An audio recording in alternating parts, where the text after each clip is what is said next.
Let's go to Melbourne now and catch up with Judith Sloan, the contributing economics editor of the Australian newspaper. Good to talk to you again, Judith. I want to get your thoughts first up on modelling. Jim Chalmers confidently telling us what's going to be happening in 6 months' time or a year's time based on forecasts that are dramatically different from what we had 3 months ago. Well, I think that's a really good point, Chris, because actually if you look at, for example, the inflation rate and you look at the budget that was only handed down 4 months ago, they were expecting the inflation rate in this financial year, 2022-23, to be only 3%. They're now telling us that it's going to be nearly 8% by the end of the year. So one wonders what the credibility was to any of this.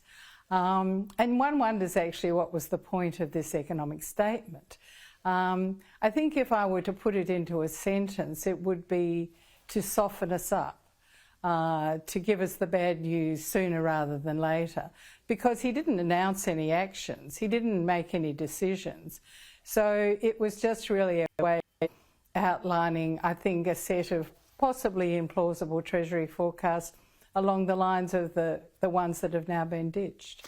Yeah, I think you're right. I think there's a lot of politics in it. If he'd waited till the budget in October, people will think it's all his problems. He wanted to do it in the first week of Parliament to blame the previous government for the difficult situation. Now, it is difficult. Of course, there is inflation in train. There's been a lot of stimulus pumped into the economy. There are other factors at play as well. But the big question, Judith, is how much the federal government can do to get on top of this problem and how much we're going to be dictated to by global issues, global effects. What's your view?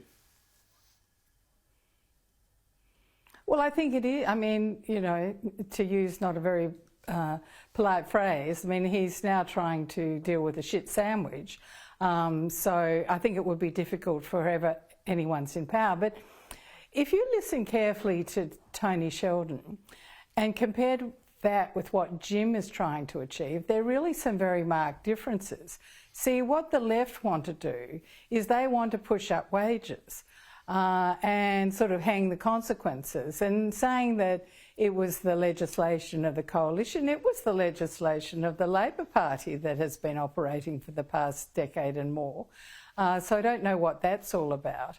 Whereas Jim is very keen to keep a lid on wages, to make sure wages, if they increase, they're not increasing more than the inflation target. He doesn't want them to be actually increasing with the actual inflation rate. And that, I think, will lead to some schism within the Labor Party, because irrespective of whether wages has caused this inflationary bout, it sure would make it worse if we set off a wage price spiral. Indeed. And global factors, could we suffer greatly if the US or other trading partners are tipped into recession? Well, China, of course, is our largest trading partner by a very long way. And so I think we have to watch that very carefully, because economic conditions there are soft and may remain so. But in some ways, the global conditions have suited Australia because we're a big exporter of energy, dare I say it, and yes, indeed, fossil fuel energy. And so the terms of trade are holding up extremely well, as indeed is the trade balance. And so that is a help to the economy.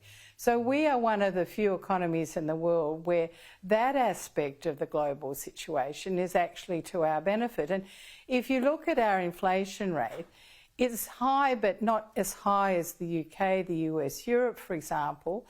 And you look at these predictions, there's no notion that we'll be going into negative growth, or indeed unemployment will increase sharply. I mean, I think that bit of the statement is pretty optimistic, to tell you the truth. Yeah. So, this is sort of the perfect soft landing. So we'll have a little bit of high inflation for a while. We've all got to cop a decline in our real living standards and real wages, but it's okay, because by 23, 24, things will be sort of smooth sailing and we should all be happy, at which point the Labor Party, I think, feels they'll be able to fully implement their agenda.